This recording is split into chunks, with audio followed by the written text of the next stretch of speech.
Elena, maybe I can start with you. The TTIP, the Transatlantic Trade and Investment Partnership, has punctuated the discussions here, perhaps unsurprisingly, at a transatlantic conference. But maybe we can just start by maybe just tell us what it is from your perspective, because it's sometimes described in different ways.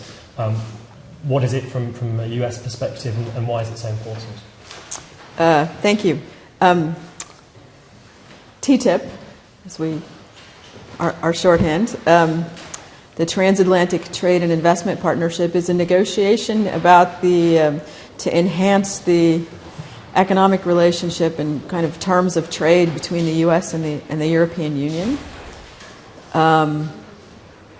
Our leaders decided in February, they took the recommendation of their trade ministers, that we negotiate a comprehensive agreement that would cover classic goods and services trade plus investment, and we hope to make progress on making our regulatory systems work better together, as well as looking at so-called 21st century issues to see if the U.S. and EU, where we have a lot of shared objectives, can come together with principles, guidelines in a variety of areas that are increasingly not necessarily issues between the U.S. and the EU, but common challenges we face in the rest of the world. We've started the negotiations at the beginning of July. We'll continue with another round of negotiations in October. We're obviously just at the beginning. It will be a complex negotiation with a lot of very interesting topics to discuss and a lot of hard work to do. And is the purpose of it economic or geopolitical? Oh, well, I'm asked that question in Brussels fairly frequently. This is, at the core, it's about our economic relationship. We're talking about rules governing international trade, building on what we have together in the WTO. From that perspective, it's essentially a contract we're negotiating with rules. Certainly, I think many in Brussels see this also as a solidifying or reaffirmation of the relationship between the U.S. and the EU. Longtime allies, good partners, but this to many would signal an additional political commitment. I mean, I will say from the perspective of the United States, and I think our president has said this, Europe remains one of our strongest allies, and we've never, even with an increasing focus on Asia, we have never lessened our commitment to Europe. I mean, some people describe it as an economic NATO. Is that a description you're comfortable with? Well, I'm a trade negotiator. I deal with these rules every day. I don't think of it as an economic NATO.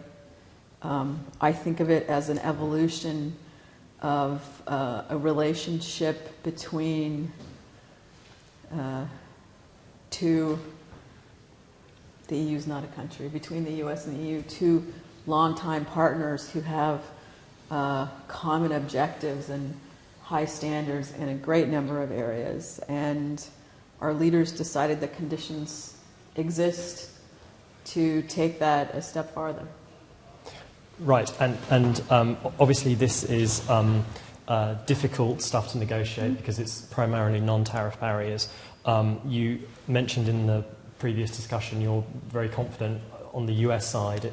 The US government wouldn't have entered into this if it wasn't confident that it was able to pass this, to get Congress to pass this. Are you equally confident, though, about getting this through on the European side, particularly past the European Parliament? I'm always hesitant to speak for another government, but I can tell you that a big part of the effort in the 15 months of the high-level working group that was formed to take a look at what might be possible and to make recommendations to the three presidents, Obama, Barroso, Van Rompuy, was a process on each side in the U.S. and the EU to decide whether we had realistic possibilities of achieving a comprehensive agreement. And I am fairly certain that the EU came to the same conclusion that the U.S. did, was that, yes, this is achievable, or we wouldn't be where we are today. And assuming it does pass on both sides, how do you see the economic impact of it? Can you quantify that? The Economist, for example, has talked about raising Europe's GDP by up to 0.4% and US GDP by 1%. I saw yesterday that the Croatian Prime Minister, Zoran Milanovic, said that the economic impact would be minuscule. What's your view on that? Well, I have seen a number of studies, a number of commentary. Some agree, some don't.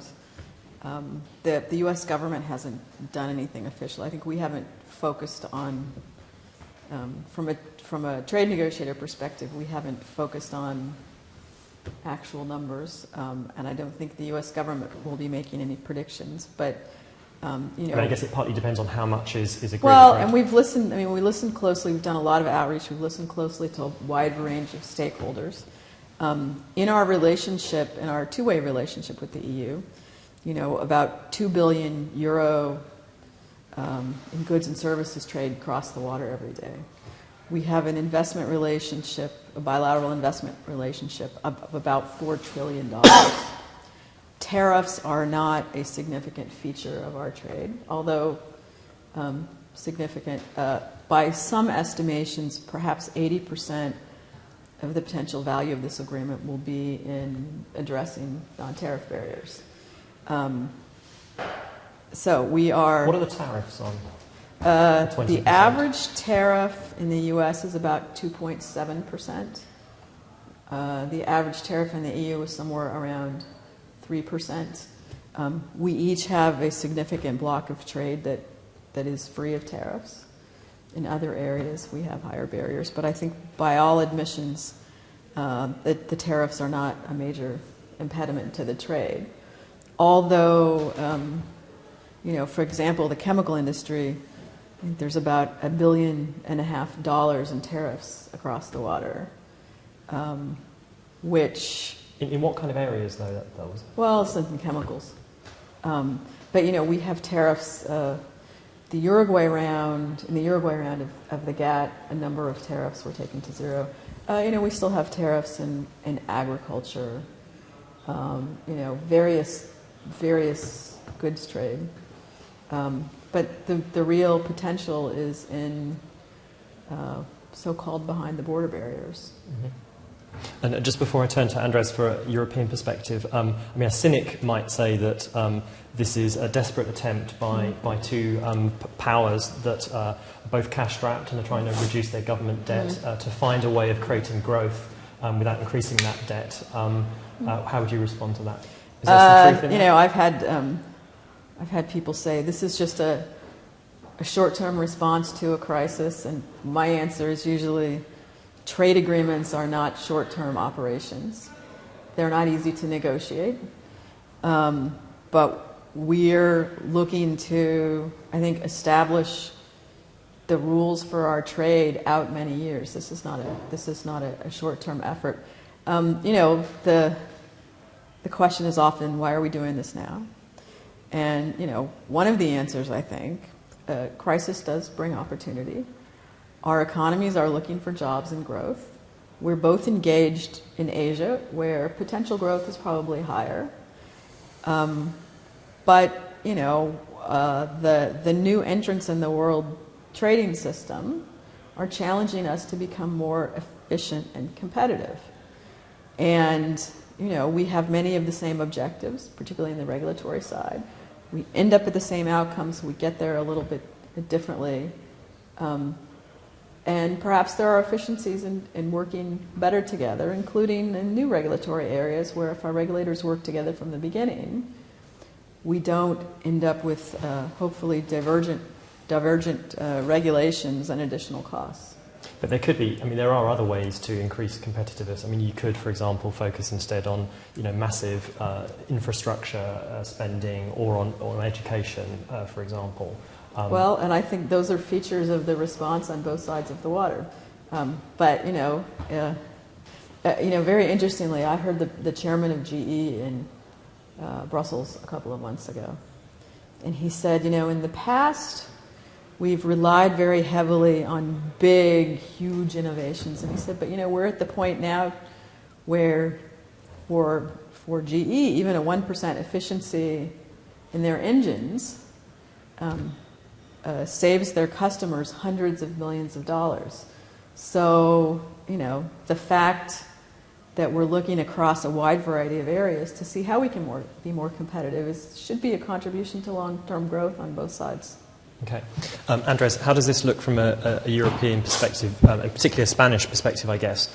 Do you think that Europeans and Spaniards see this in more economic terms, more geopolitical terms? Are they as optimistic as Elena is, or more optimistic?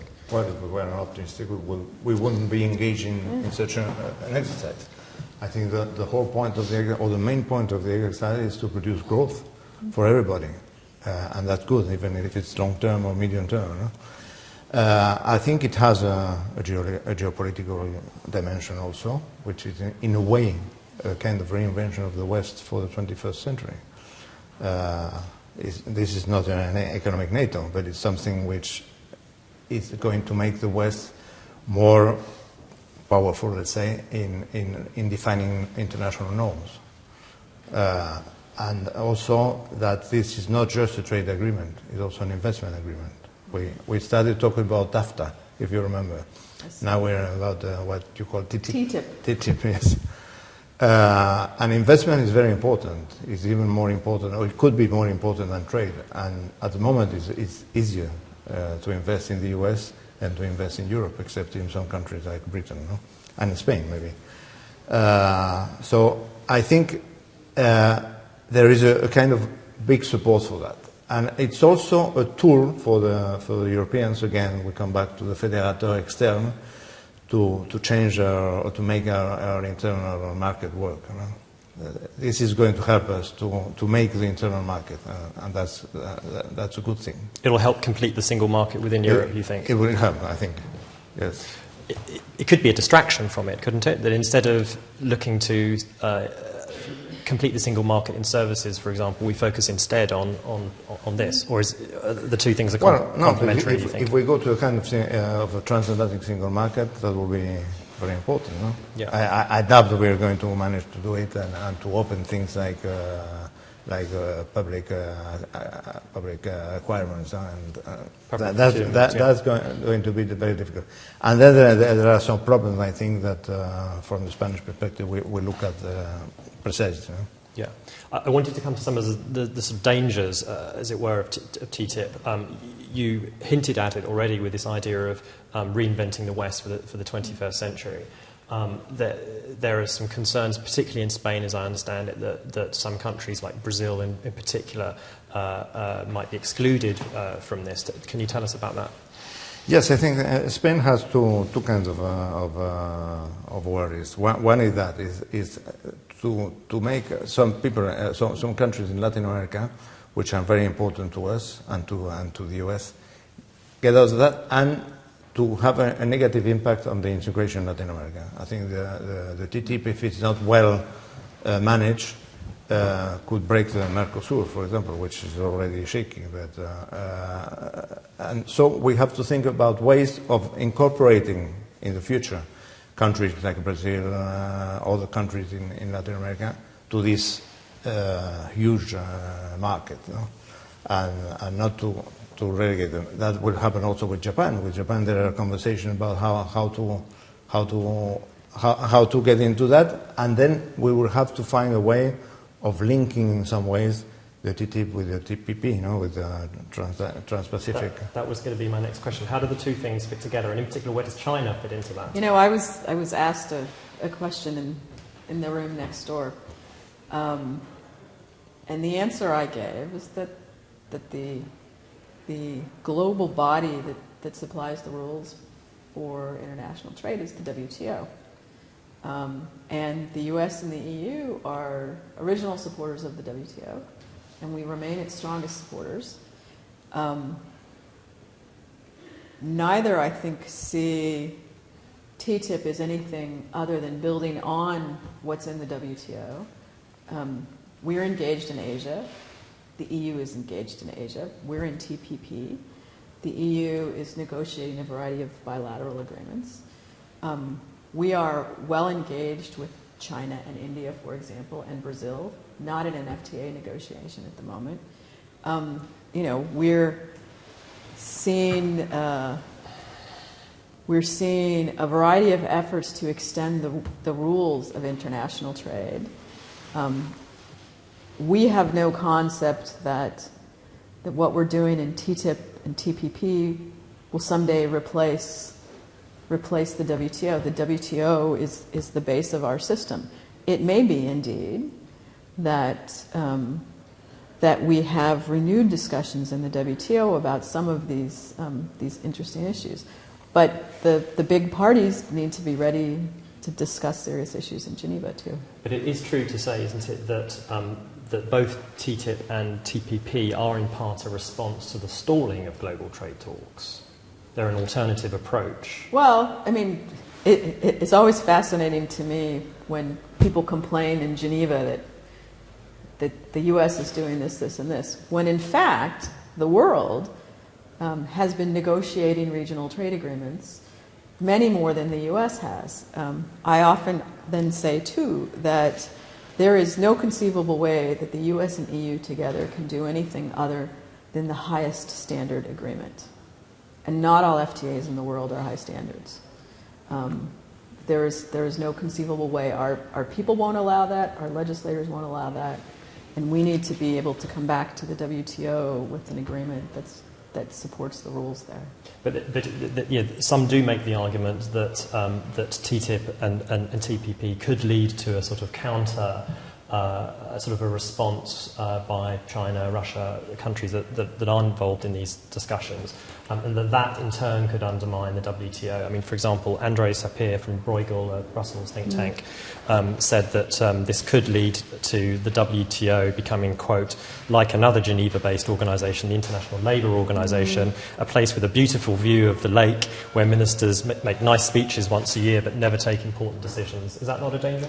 I don't see it in the same way. I mean, for one thing, the WTO is a different organization in that the agreement we have is contractual, enforced through dispute settlement.